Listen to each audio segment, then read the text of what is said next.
VC বিরোধী আন্দোলনের পরে স্পেসিফিক কী হয়েছিল যার কারণে জিনিসটা টক্সিক হয়ে গেল? আরেকটা ছেলে ছিল 15 ব্যাচের, আমি জানি না সে কখনো এগুলো পাবলিকলি বলবে কিনা, মানে সারা রাত ধরে নির্যাতন করার পরে ও বলছে পিপাসা লাগছে, ওকে হচ্ছে যে ড্রেনের মাথার মধ্যে চুবাই রাখছে আর কি, ড্রেনের মধ্যে মাথা চুবাই রাখছে।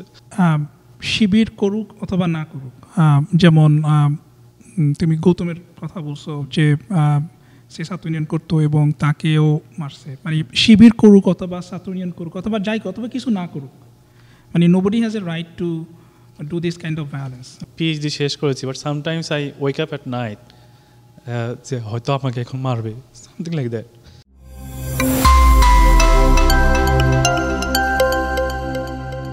বুয়েট দেশের অন্যতম সেরা একটি শিক্ষা প্রতিষ্ঠান।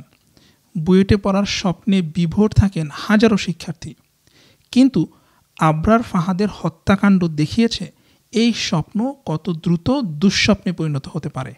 2011 সাল থেকে আবরার ফাহাদের হত্যাকাণ্ড পর্যন্ত বুয়েট ক্যাম্পাসে ছাত্রলীগ অগণিত ছাত্রকে পাশবিক নির্যাতন করে। এমনকি বুয়েটের শিক্ষকরাও ছাত্রলীগের নির্যাতনের হাত থেকে রেহাই পায়নি। বাংলাদেশে ক্ষমতাসীনদের ছাত্র সংগঠন বরাবরই বেপরোয়া ছিল, কিন্তু বুয়েট ছাত্রলীগ আপনার দুঃস্বপ্নকেও হার মানাবে। ডাকসু সহ অন্যান্য ছাত্র সংসদ নির্বাচনের প্রাক্কালে আমাদের আজকের আলোচনাটি বেশ গুরুত্বপূর্ণ। বাংলাদেশে যাতে কোনো ছাত্র সংগঠন বুয়েট ছাত্রলীগের মতো মাফিয়া হয়ে উঠতে না পারে, আমাদেরকে এই বিষয়টি নিশ্চিত করতে হবে।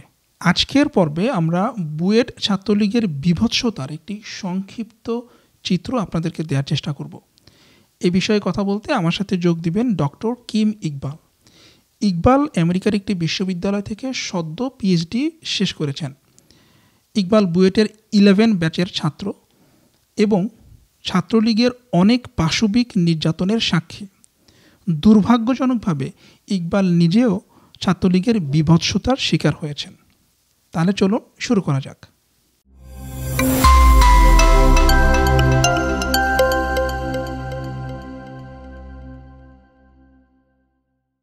থ্যাংক ইউ আমাদেরকে সময় দেওয়ার জন্য। তুমি বুয়েটের কোন ব্যাচ ছিলা? আমি বুয়েট 2011 ব্যাচ। 2011 ব্যাচ, 11 ব্যাচ নামে সবাই চিনি আর কি। 11 ব্যাচ, জি। আচ্ছা আচ্ছা, ওকে। সো তোমাদের সময়ে বুয়েটের ঠিক তো তখন তো মানে পলিটিক্যাল এনভায়রনমেন্টটা ঠিক কেমন ছিল? লাইক তুমি কি এটাকে বলবা যে খুব নাইস এনভায়রনমেন্ট ছিল, অথবা যে খুব একটা ফিয়ারফুল এনভায়রনমেন্ট ছিল, অথবা যে এটা নাইস এবং ফিয়ারফুলের মাঝামাঝি কোনো একটা জায়গা ছিল? What do you think? এটাকে আসলে দুইটা ফেজে আমি আসলে ডিভাইড করতে পারি আর কি। প্রথম ফেজটা হচ্ছে যে আমি যখন বুয়েটে ইন করি সেটা ছিল 2012 সালে। 11 সালে আমি ভর্তি পরীক্ষা দিই, তারপর 12 সালে ক্লাস শুরু হয়। তো ওই সময়টাতে আসলে ক্যাম্পাসের এনভায়রনমেন্ট খুবই স্মুথ ছিল। কেন হচ্ছে স্মুথ ছিল? ওইখানে আসলে কোনো ধরনের জ্ঞানজাম ছিল না, বা যেগুলো ছিল সেখানে সাধারণ ছাত্ররা সবসময় প্রতিবাদ করতো, বা সবাই হচ্ছে যে সচেতন ছিল, কোনো ধরনের কোনো ঝামেলা ছিল না। বাট আমি যখন আস্তে আস্তে ক্লাস শুরু করি, এরপরে আমাদের একটা ফেজ আসে, সেটা হচ্ছে যে বুয়েটে ভিসি বিরোধী আন্দোলন হয় আর কি। এটা হচ্ছে 2012 সালের নভেম্বর, আই থিঙ্ক সেপ্টেম্বর বা অক্টোবর, এরকম একটা সময়ে, ওরকম সময় হয়। সো ওই সময়ের পর থেকে হচ্ছে যে স্টেপ বাই স্টেপ বুয়েটটা হচ্ছে আসলে গ্র্যাজুয়ালি ডিগ্রেডেশন দিকে যায়। আমি আরও যদি স্পেসিফিকলি বলি, 13 সালে যে শাহবাগ আন্দোলনটা হয়, এরপর থেকে হচ্ছে ওইটা খুবই এক্সট্রিম পর্যায়ে যায়। আচ্ছা আচ্ছা, তো মানে ধরো এবার যে 36শে জুলাইয়ের যে আন্দোলন, সেখানে আমরা জানি যে Abrar Fahad was one of the inspirations. Exactly. এবং আই থিঙ্ক যে এটা মানে যে কাউকে, মানে আন্দোলন যারা করছে, যারা রাস্তায় ছিল, যে কাউকে জিজ্ঞেস করলেই এটা মানে অ্যাবান্ডেন্টলি ক্লিয়ার যে সবার back in the mind Abrar Fahad was there, এবং হি ওয়াজ এ হিরো। তো at the same time there were many painful stories যেটা প্রাইভেটলি পাবলিকলি আসছে, যে মানে Abrar Fahad was a hero is good, however this is painful, why he had to die, এবং what was the culture, এবং how it happened, why it happened. এবং so ওই সময়কার political সিচুয়েশনটা যদি তুমি একটু বলতে পারো যে how the situation became toxic, VC বিরোধী আন্দোলনের পরে স্পেসিফিক কী হয়েছিল যার কারণে জিনিসটা টক্সিক হয়ে গেল? আচ্ছা, আমি আপনাকে এটা যদি বলতে চাই, আমি একটু ব্যাকগ্রাউন্ডে যাই আর কি। 2009 সালে যখন সরকারের পরিবর্তন হয় বাংলাদেশে, তো তখনও বুয়েটে আসলে এই ধরনের কোনো কালচার ছিল না আর কি। বাট 2009 সালের শেষের দিকে, মানে তুমি মিন করতেছো কোনো টক্সিক কালচার? টক্সিক কালচার ছিল না, বা কোনো ধরনের ছাত্র নির্যাতন এইগুলো খুব বেশি ছিল না। বাট 2011 সালের কোনো একটা সময় ছাত্র ইউনিয়ন করতো গৌতম ভাই, ওনাকে হচ্ছে যে ছাত্রলীগের লোকজন নির্যাতন করে, ওনার পা ভেঙে দেয় 2011-তে। তখন হচ্ছে যে সাধারণ ছাত্ররা, শিক্ষকরা সবাই মিলে আন্দোলন করে, যে ছাত্ররা ইনভলভ ছিল, মানে ছাত্রলীগ যারা ইনভলভ ছিল তাদের বিরুদ্ধে অ্যাকশন নেয়। এরপরে কিন্তু আসলে ছাত্রলীগ ক্যাম্পাসে আর কোনো ধরনের ঝামেলা করে নাই আর কি। বাট যেটা হয় যে ভিসি বিরোধী আন্দোলনে যেটা হয়, ভিসি যে বিশেষ করে প্রভিসি যিনি হাবিবুর রহমান ছিলেন, সে ছিল হচ্ছে যে মানে কাইন্ড অফ একজন দুর্নীতিগ্রস্ত লোক, এবং সে ক্ষমতার অপব্যবহার করতো ছাত্রলীগকে দিয়ে। তো স্বাভাবিকভাবে সাধারণ শিক্ষার্থীরা এই জিনিসগুলো চায় না, আর বুয়েটে প্রভিসি পদ তো ছিলই না, সে নতুন করে এটা নিয়ে আসছে। সো ওভারঅল সব কিছু মিলে সাধারণ শিক্ষার্থীরা ওনাকে সরাতে চাইছে। ওই আন্দোলনটা অনেক তীব্রতর হয়েছে, সাধারণ শিক্ষার্থীদের দাবির প্রেক্ষিতে তাকে সরে যেতে হয়েছে। ছাত্রলীগের সেখানে একটা ক্ষোভ ছিল, কারণটা হচ্ছে মানে তাদের এক্সেসটা ছিল প্রভিসির সাথে, এবং সেই বেসিক্যালি তাদেরকে শেল্টারটা দিত। তো যেটা হয়েছে যে এরপরে এখন ছাত্রলীগ খুঁজতে থাকে যে আসলে কারা এই আন্দোলনে লিড দিয়েছে বা কারা ছিল। সেখান থেকে তারা হচ্ছে যে কিছু নিজেদের মতো করে একটা লিস্ট বানায় যে এরা মানে শিবির করতো। তো ধরে ধরে ওদেরকে আস্তে আস্তে নির্যাতনটা শুরু করে। তো নির্যাতনটা শুরু করলো, সেটাও মানে আমি বলবো যে যখন 2012 সালের নভেম্বরে আমাকে ইয়ে করা হয়, তার আগে হচ্ছে যে কয়েকজনের রুম পড়ানো হয়। বাট বিষয়টা হ্যাঁ, রুম পড়ানো হয়, তাদের সার্টিফিকেট, এক্স্যাক্টলি তাদের সার্টিফিকেট ছিল না, মানে তাদের জিনিসপত্রগুলোকে বাইরে নিয়ে এসে হচ্ছে পড়াই দিচ্ছে, বা হচ্ছে যে বেড টেড এগুলো পড়াই দিচ্ছিল আর কি। জাস্ট ইন্টারনাল ছিল আর কি, এটা স্প্রেড আউট হয়নি। তো যেটা হয়েছে যে এরপরে তো 2013 সালের আমার সময় তো 5ই ফেব্রুয়ারি যে শাহবাগের যে গণজোয়ারটা হলো সাধারণ মানুষদেরকে নিয়ে, তো ওইখানে যেটা হচ্ছে যে মানে এটা তো ঠিক আছে ওই আন্দোলনটা হচ্ছে, বাট ওরা তখন বুয়েটের কিছু মানে সাবেক স্টুডেন্ট, কেউ হচ্ছে যে আমেরিকায় প্রতিষ্ঠিত, কেউ হচ্ছে জার্মানিতে প্রতিষ্ঠিত, এরা সবাই মিলে বুয়েটে একটা নতুন একটা গ্রুপ হয়, যেটা হচ্ছে বুয়েটে আড়িপাতা নামে একটা গ্রুপ ছিল। এটা কি ফেসবুকে? এক্স্যাক্টলি। আচ্ছা। তো এই গ্রুপটা প্রথমে শুরু হয় হচ্ছে মানে কিছু মানে জোক শেয়ার করতো, কিছু গল্প শেয়ার করতো, মানে খুবই ফানি একটা গ্রুপ ছিল। হঠাৎ করে ওই গ্রুপটা হয়ে যায় একদম মানে পুরো টোটালি অপোজিট, টক্সিক। মানে যেই সরকারের বিরুদ্ধে কথা বলতো, বা কাউকে যদি কোনোভাবে প্রমাণ করতে পারতো যে সে শিবিরের সাথে সম্পৃক্ত, বা কেউ যদি একটু নিউট্রাল পয়েন্ট অফ ভিউ দিয়ে কথা বলতো, তাকে শিবির ট্যাগ দিত। এই ট্যাগগুলো দিয়ে ওরা কি করতে হচ্ছে যে আপনার ওইখানে একটা প্রায় 45 থেকে 48 জনের একটা লিস্ট বানায় সেই গ্রুপ থেকে। তো ওই লিস্টে কিছুটা ছাত্রলীগেরও ইনভলভমেন্ট ছিল, কিছুটা হচ্ছে এদেরও, মানে যে আসলে আমাদের এই গ্রুপটাতে কে নিউট্রাল কথা বলতেছে, বা কে সরকারের এগেনস্টে কথা বলতেছে, বা কে হচ্ছে যে ছাত্রদেরকে যে নির্যাতন করতেছে এইটা নিয়ে কথা বলতেছে, মানে এই ধরনের কাউকে খুঁজে পেলে তাকে হচ্ছে শিবির ট্যাগ দিয়ে তাকে ওই লিস্টে ইনক্লুড করতো। তো ছাত্রলীগ যেটা হচ্ছে যে যখন দেখলো যে এরকম একটা বিশাল একটা গ্রুপ, মানে সাবেক শিক্ষার্থীদের একটা বিশাল একটা গ্রুপ যারা তাদেরকে এই জিনিসটাকে প্রমোট করতেছে, এবং তারা মনে করতেছে যে আসলে হ্যাঁ আমরা যে করতেছি আমাদের তো একটা সাপোর্ট আছে, ব্যাকআপ আছে, বা আমাদেরকে হচ্ছে যে একটা কাইন্ড অফ হচ্ছে যে এই গ্রুপগুলো আমাদেরকে লেজিটিমেসি দিচ্ছে। এক্স্যাক্টলি। তো যখন ওরা এই জিনিসটা ফিল করলো, তখন ওরা আরো বেশি অ্যাগ্রেসিভ হয়ে গেল। সো এখানে আমার একটা প্রশ্ন আছে, সেটা হচ্ছে সাবেক বুয়েট, এবং তুমি বলছো যে they were very much established, এবং হয়তো অনেক ওয়েস্টে থাকে, ইউরোপে থাকে, তাদের ইন্টারেস্টটা কি আসলে? মানে আমি বুঝতে চাচ্ছি যে তারা কেন এই কাজটা করবে, হোয়াই ইজ দ্যাট? এখানে মানে যদি এখন আমি এভাবে বলা ঠিক হবে কিনা আমি শিওর না, বাট ব্যাকগ্রাউন্ড যদি একটু খাটি, এরা নিজেদেরকে প্রগতিশীল বলে দাবি করে, এরা কিছুটা হচ্ছে ইসলামোফোব, এটাও একটা রিজন। আরেকটা হচ্ছে স্বাভাবিকভাবে বাংলাদেশে তখন একটা জামাত শিবির বিরোধী একটা সেন্টিমেন্টকে তারা ইউজ করতে চাইছে। সো তারা তাদের এই মানে আইডিয়াগুলোকে তখন হচ্ছে যে ইম্পোজ করতে চাইছে, এবং এইটা করে ওরা হচ্ছে যে চাচ্ছিল যে আসলে ওরা হয়তো দেখা যাচ্ছে ক্যাম্পাসে থাকতে কিছু করতে পারে নাই, এখন যেহেতু জুনিয়ররা বা হচ্ছে যে তাদের নিজেদের গভর্নমেন্ট ক্ষমতায় আছে ছাত্রলীগ, ওদেরকে দিয়ে যদি কোনো কিছু করা যায়, তারা এক্স্যাক্টলি ওই জিনিসটাই করার ট্রাই করছে। আচ্ছা আচ্ছা, তার মানে এরা মানে দে প্রিটেন্ডেড টু বি এক্স, মানে খুব জেনারেল, কিন্তু আসলে তারা জেনারেল কেউ ছিল না, দে ওয়ার পলিটিক্যালি মোটিভেটেড এবং তারা বেসিক্যালি তখনকার বাংলাদেশের পলিটিক্যাল সিচুয়েশনটাকে ইউজ করে তাদের যে গভর্নমেন্ট ক্ষমতায় ছিল আওয়ামী লীগের অবস্থানটাকেই তারা মানে স্ট্রং করতে চাইছে। এক্স্যাক্টলি। আচ্ছা, ওকে। তাহলে ওরা যখন এই জিনিসগুলো শুরু করলো, মানে বাট তুমি উইটনেস করছো বা তুমি কাছ থেকে দেখছো, এরকম দুই একটা ঘটনা কি আমাদের সাথে শেয়ার করতে পারো? এবং সামথিং যেটা আমি অ্যাকচুয়ালি আমি কি বলবো, অনেকগুলো ঘটনা আমি তো ইন পার্সন ছিলাম না, বাট আমি জানি, বাট ওরা আমার ফ্রেন্ড ছিল, জুনিয়র ছিল। বিশেষ করে 2013 সালে আমার একটা ফ্রেন্ডকে আহসানুল্লাহ হলের সম্ভবত 323 নম্বর রুমে নিয়ে গিয়ে সারা রাত নির্যাতন করে ওর পিঠে মানে রড দিয়ে পিঠে একেবারে পুরো পিঠটাকে একদম লাল করে ফেলছে। একটা এই ভাইয়াকে মেরে কান টান দিয়ে রক্ত বের হয়ে মানে পুরো অবস্থা খারাপ করে ফেলছে।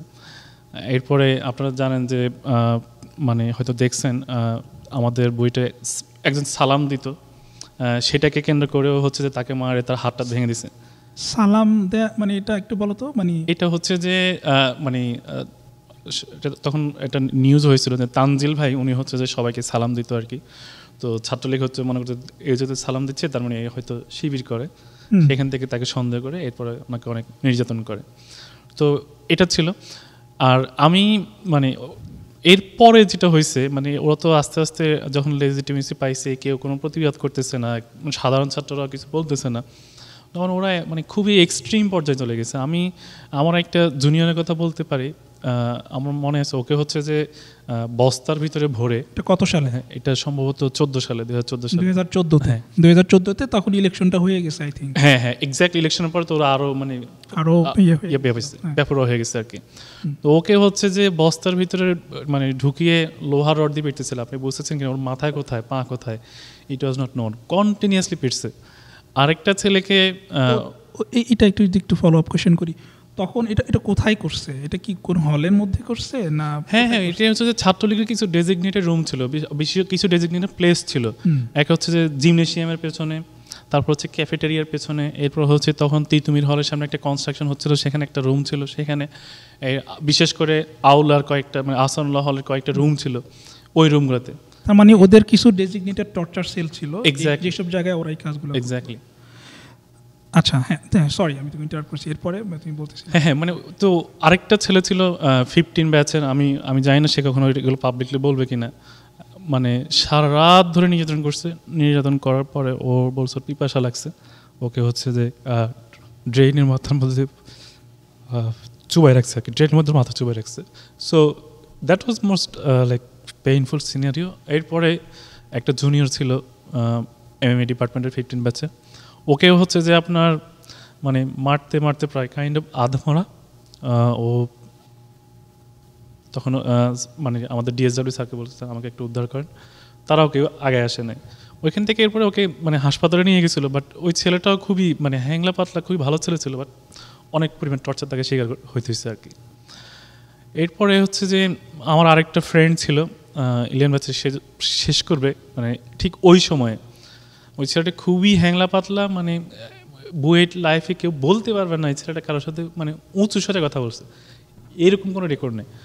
ওই ছেলেটাকে মারতে মানে কি বলবো, ওর পুরা শরীর একদম ইয়ে করে ফেলছে। এবং সমস্যাটা হচ্ছে যে মারার পরে ওরা যে ছেড়ে দিবে এই দয়া মায়াটা ওদের মধ্যে থাকে না আর কি। ওরা এরপরে হচ্ছে যে কিছু কিছু ক্ষেত্রে মানে যদি তার কাছে কোনো কিছু নাও থাকে তাও প্রমাণ করার চেষ্টা করে যে তুই শিবির করিস বা তুই এই ধরনের কোনো কিছুর সাথে ইনভলভ আছিস, তুই এগুলো আমাদের কাছে স্বীকার কর। সো ওরা আলটিমেটলি ওই যতক্ষণ পর্যন্ত না মুখ দিয়ে স্বীকার করতেছে ততক্ষণ পর্যন্ত টর্চারটা চলে দেখতে। হ্যাঁ, মানে শিবির করুক অথবা না করুক, যেমন তুমি গৌতমের কথা বলছো যে সে ছাত্র ইউনিয়ন করতো এবং তাকেও মারছে, মানে শিবির করুক অথবা ছাত্র ইউনিয়ন করুক অথবা যাই অথবা কিছু না করুক, মানে nobody has a right to do this kind of violence. এবং ধরা গেল সে শিবির করে ফর এক্সাম্পল, তো মানে এটা তো লেজিটিমেসি দেয় না যে ওকে শিবির করে, সো আমি তাকে মারতে পারবো। যেমন গৌতম, সে তো আমার মানে নাম দেখে আমি যা বুঝতেছি সে তো ইভেন মুসলিমও ছিল না, বাট তাকেও মারছে। So it was very much A technique two just tagging করে তাকে মারা, যেটা আমরা দেখছি যে যেমন বিশ্বজিতের সময় আমরা যেটা দেখছি, সে তো তাকে তো ছেলেটা হিন্দু ছিল এবং তাকে তো সবার সামনে প্রকাশ্যে কোপায়া মেরে ফেলছে, তাকে বসে তুই শিবির করিস, হ্যাঁ প্রকাশ থেকে মেরে ফেলছে। আচ্ছা, গোয়িং ব্যাক টু তুমি যেগুলো ডিসক্রাইব করলা, ওই সময় ধরো প্রশাসনের রেসপন্সটা কী ছিল? লাইক প্রশাসন তো জানতো যে ছাত্রলীগের টর্চার সেলগুলো আছে ক্যাম্পাসের বিভিন্ন জায়গায়, তো প্রশাসন আসলে ঠিক কী করছিল বা কী করতো ওই সময়টাতে? প্রশাসন ভাই আসলে বললে যখন 12 সালে ঘটনাগুলো শুরু হয়, 13 সালে যখন এক্সট্রিম পর্যায়ে যায়, তখন আমাদের তখন ডিএসডব্লিউ ছিলেন দেলোয়ার হোসেন স্যার। ওকে, ডিএসডব্লিউটা একটু এক্সপ্লেইন করো, what does it mean? Director of student welfare বা স্টুডেন্ট ওয়েলফেয়ার। আচ্ছা, সো নাইস টাইটেল। বেসিক্যালি উনি আমাদের গার্ডিয়ান আর কি। ভিসি স্যার তো হচ্ছে যে ক্যাম্পাসটার অন্য। তোমাদের কি আলাদা প্রক্টর আছে? মানে ঢাকা বিশ্ববিদ্যালয়ে প্রক্টর থাকে যে হচ্ছে কাইন্ড অফ এইসব ব্যাপারগুলো দেখাশোনা করে? আই থিঙ্ক মানে প্রক্টর আর DSW, I think maybe, I am not sure. আমাকে আচ্ছা ঠিক আছে, হ্যাঁ I am not sure. So basically হচ্ছে যখন কোনো একটা ঘটনা করতো, উনি যেহেতু গার্ডিয়ান, সবাই ওনাকেই ফোন দিত। উনি যেটা উনি কারো ক্ষেত্রে বলতো কিছুক্ষণ মেরেই ছেড়ে দেবে, কোনো সমস্যা নেই, কিছুক্ষণ মেরে ছেড়ে দিবে, এক্স্যাক্টলি এই কথাটাই বলতো। ওনার নাম কি ছিল? দেলোয়ার হোসেন স্যার। খন্দকার দেলোয়ার? না, শুধু দেলোয়ার হোসেন। শুধু দেলোয়ার হোসেন, কিছুক্ষণ মেরে ছেড়ে দিবে। এইটা ছিল একটা ঘটনা। আর ওই যে আমি আমার যে ফ্রেন্ডের কথা বলছি, ওর আব্বু যখন হচ্ছে ফোন দিয়ে, মানে যাকে ড্রেনে চুপে রাখছে? না, তার আমার একটা ফ্রেন্ড যাকে হচ্ছে সারা রাত ধরে মেরে একদম খুবই হ্যাংলাপাত্রা ছিল। তো ওকে যখন মারছে, ওর গার্ডিয়ান যখন ডিএসডব্লিউ অফিসে গেছে, তখন বলছে যে তোমরা আসলে মানে কুমিরের সাথে এসে কেন ঝগড়া করতে আসো? কুমিরের সাথে কেন ঝগড়া করতেছো? হোয়াট ডাজ ইট মিন? আমি তো এখানে পড়াশোনা করতে আসছি, আমি তো কারোর সাথে মানে আমার সেই ফ্রেন্ডটা হচ্ছে যে মানে খুবই ডিসেন্ট একটা ছেলে, খুবই নম্র একটা ভদ্র ছেলে, সে কার সাথে ঝগড়া করতে আসছে? তাহলে এরা তো স্বেচ্ছা আসছে, মানে সে কোনো স্টেপ নেয় নাই।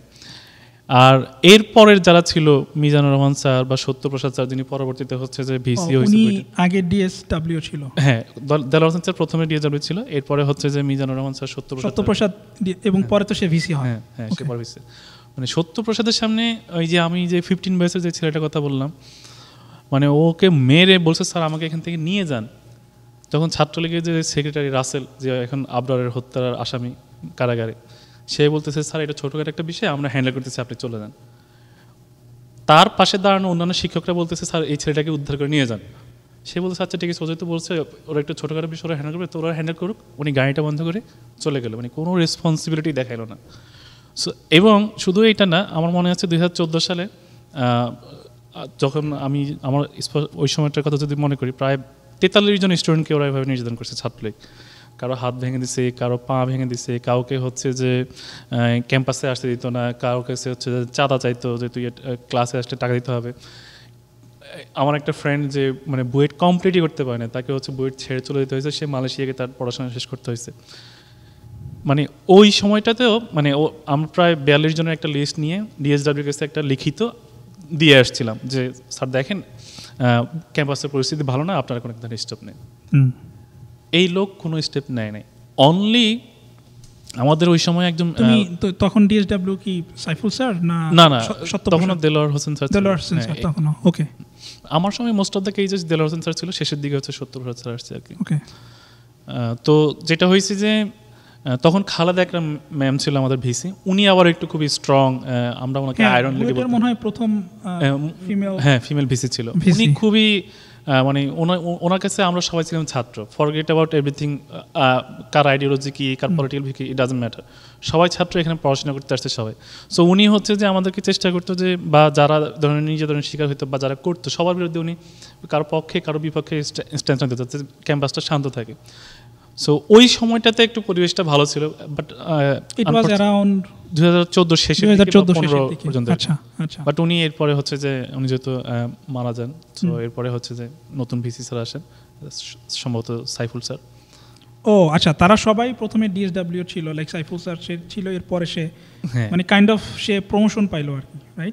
সাইফুল স্যারেরটা আমি শিওর না, বাট সত্যপ্রসাদ স্যার হচ্ছে ডিএসডব্লিউ ছিল, সেখান থেকে হচ্ছে সে ভিসি হয়েছে। ওকে ওকে ওকে ওকে আচ্ছা, তার মানে ওকে, সো প্রশাসন তো এটা ছিল। ক্যাম্পাসে তো কখনো প্রশাসন যদি স্টেপ না নেয় তাহলে তো ডেফিনেটলি পুলিশের কোনো রোল নাই সেখানে, কারণ পুলিশ তো প্রশাসন যদি না চায় তাহলে তো পুলিশ আসবে না, দ্যাট ইজ আন্ডারস্ট্যান্ডেবল।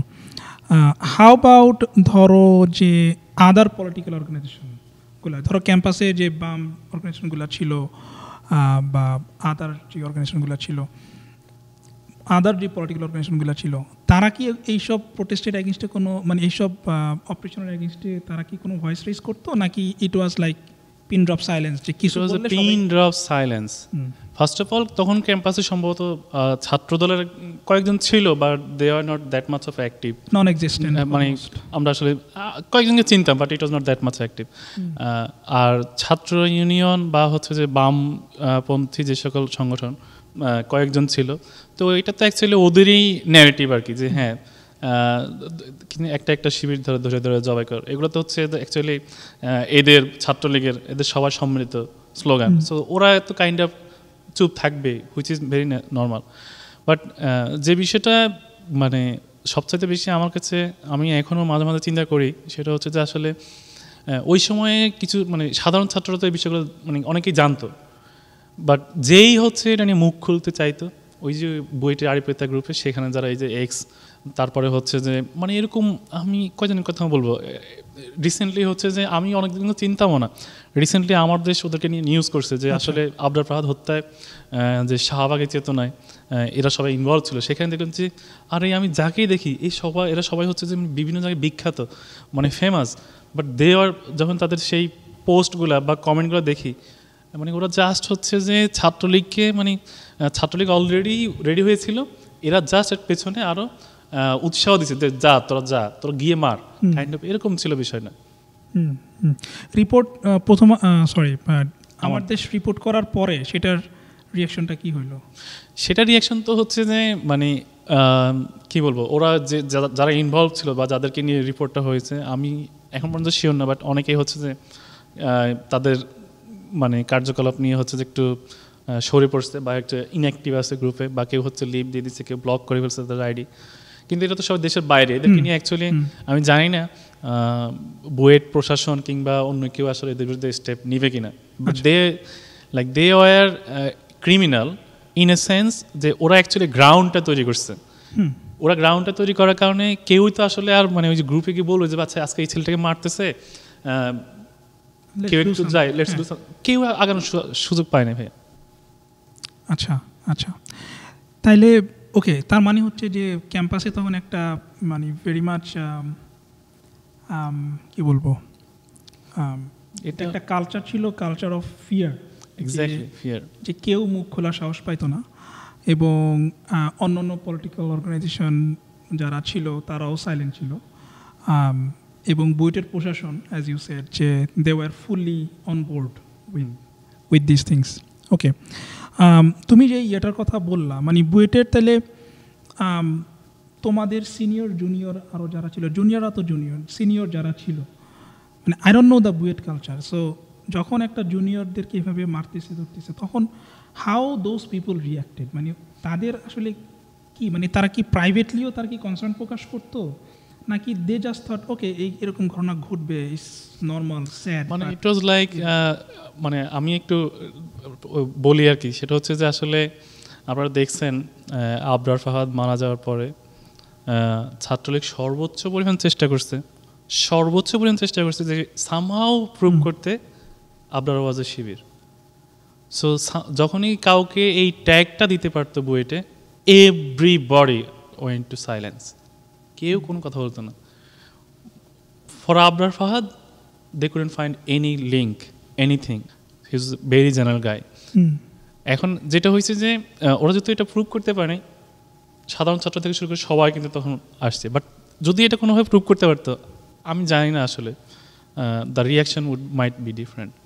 সো ওই সময় আসলে মানে কাউকে কোনোভাবে শিবির ট্যাগটা দিতে পারলে, জাস্ট যদি বলা যায় যে হ্যাঁ এই হচ্ছে আসলে শিবিরের সাথে ইনভলভ, এই শিবির করে, বা হচ্ছে যে এই সরকার বিরোধী কিছু কাজ করে বা সরকারের এগেইনস্ট লেখে, দেন তার জন্য তাকে যদি মারতো কেউ অ্যাকচুয়ালি আগে আসতো না।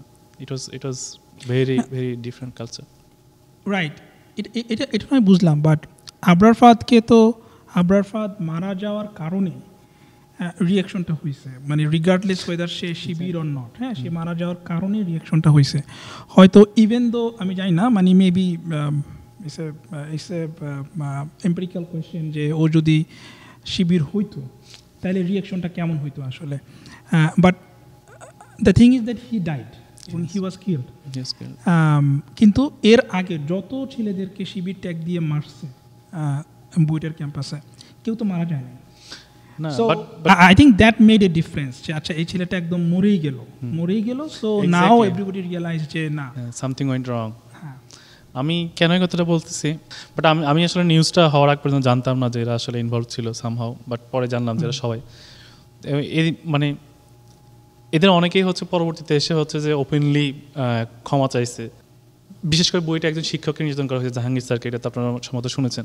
হ্যাঁ, ছাত্রলীগ নির্যাতন করছে, কি ছোট্ট একটা পোস্টের একটা কমেন্ট নিয়ে ওইটাকে ওরা মানে তিল থেকে তাল বানিয়ে স্যারকে নির্যাতন করছে। এরপরে তো স্যারের উপরে যে অমানবিক নির্যাতন, টিচারকে মারছে ছাত্র, হ্যাঁ, এটা তো পুরো তখন তো ন্যাশনাল নিউজ ছিল। ছাত্রলীগ মানে মানে জাহাঙ্গীর স্যারকে পুরো ওপেনলি ক্যাম্পাসে সবার সামনে ওরা, হ্যাঁ, ওনার মাথায় ডিম ভেঙে দিছে, ওনাকে হচ্ছে যে লাঞ্ছনা করছে। তখন হচ্ছে যে কত সালের, এটা হচ্ছে যে 14 বা আমি এক্স্যাক্টলি মনে করতেছি সম্ভবত 14 সালে।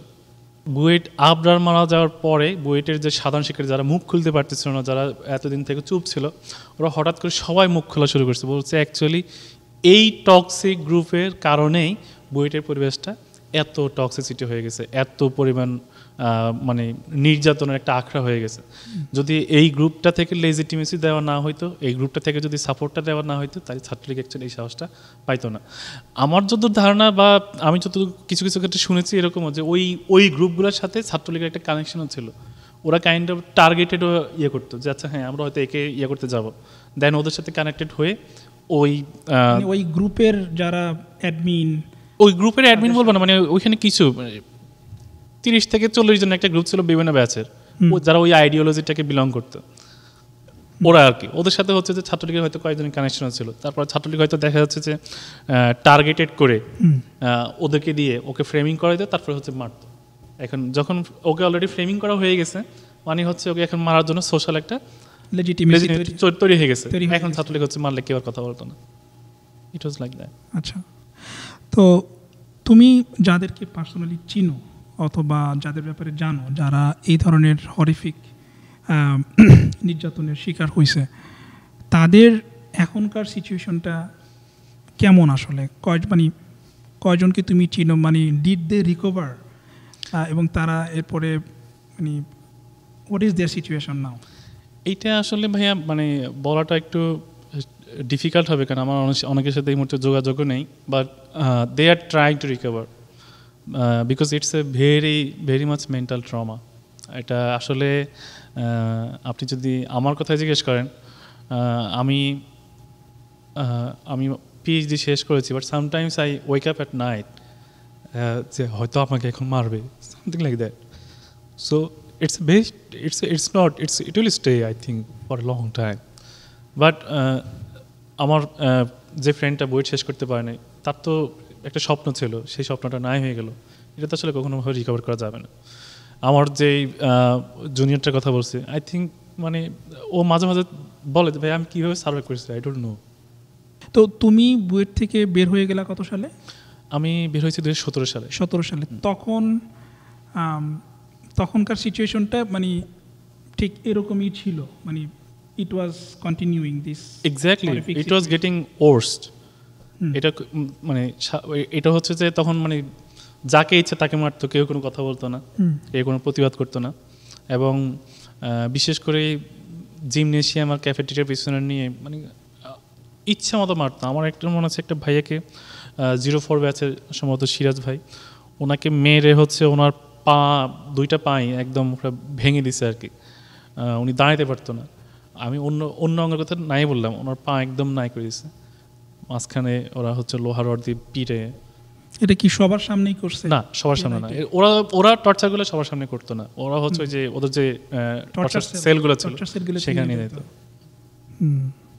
আচ্ছা, এই তুমি যাদের কথা বললা, মানে যারা ভিকটিম হয়েছে তারা না, যারা ছাত্রলীগের ওই সময় লিডার পর্যায়ে ছিল,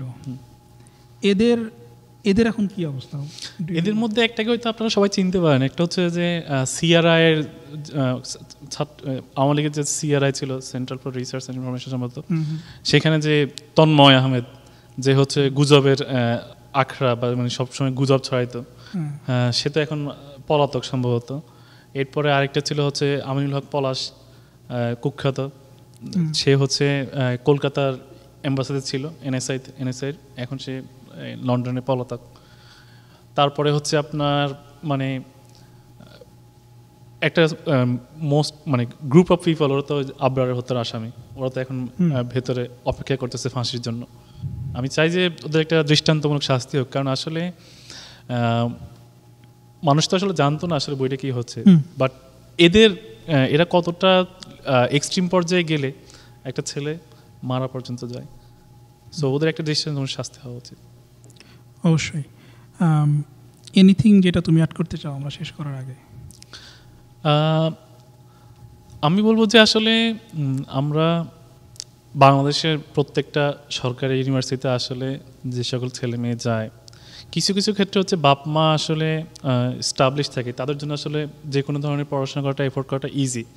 বাট পাবলিক ইউনিভার্সিটিগুলোতে আমরা আসলে বিভিন্ন প্রান্ত থেকে আসি, বাংলাদেশের বিভিন্ন জায়গা থেকে আসি, বিভিন্ন ফ্যামিলি ব্যাকগ্রাউন্ডে আসি। আমরা আসি একটা ড্রিমকে স্বপ্ন নিয়ে, যে ক্যাম্পাসে আমরা একটু পড়াশোনা করব, ভালো একটা পরিবেশ পাবো, সেখানে হচ্ছে একটা সুস্থ ধরার পরিবেশ থাকবে, বিতর্ক কালচারাল প্রোগ্রাম এগুলো থাকবে, মানে যেগুলো হচ্ছে যে একটা সোসাইটিতে ইম্প্যাক্ট করে পজিটিভ বিষয়গুলো। কিন্তু আমি একজন সাধারণ শিক্ষার্থী হিসেবে বা একজন নির্যাতিত শিক্ষার্থী হিসেবে আমি এটা বলতে চাই যে আসলে বাংলাদেশে এই কালচার যাতে কখনো ফিরে না আসে, because this is very bad. এটা অ্যাকচুয়ালি একটা শিক্ষার্থীর জন্য সারা জীবনের ট্রমা। এটা তো মানে এটা কী ধরনের কথাবার্তা? আমি একটা স্বপ্ন নিয়ে আসছি, আমি তো তাও কোনো মতো শেষ করতে পারছি, আমার যে বন্ধুটা শেষ করতে পারেনি, ও তো সারাটা জীবন ওর একটা আফসোস থেকে যাবে। বা যারাও শেষ করছে তারাও তো তাদের যে এই যে ইম্প্যাক্টটা, এটা তো সারা জীবন থেকে যাবে। তো এটা তো হইতে পারে না। পৃথিবীর মানে আমি আমেরিকায় আজকে 5.5 বছর, আমি কোথাও দেখি না এই ধরনের কালচার কিছু আছে, আমি কোথাও শুনি নাই। সো আমাদের দেশে কেন এই জিনিসগুলো থাকবে? আমি চাই যে মানে বাংলাদেশের প্রত্যেকটা ইউনিভার্সিটিতে সাধারণ শিক্ষার্থীরা যাতে একটা সেফ এবং একটা নিরাপদ ক্যাম্পাস পায়, কোনো ধরনের অন্তর্কন্দল বা ওকে এই ট্যাগিং ওই ট্যাগিং দিয়ে কোনো ধরনের নির্যাতন যেন না থাকে, এই জিনিসটাই আমি চাই আর কি। শিওর, আই থিঙ্ক সেটা আমরা সবাই চাই।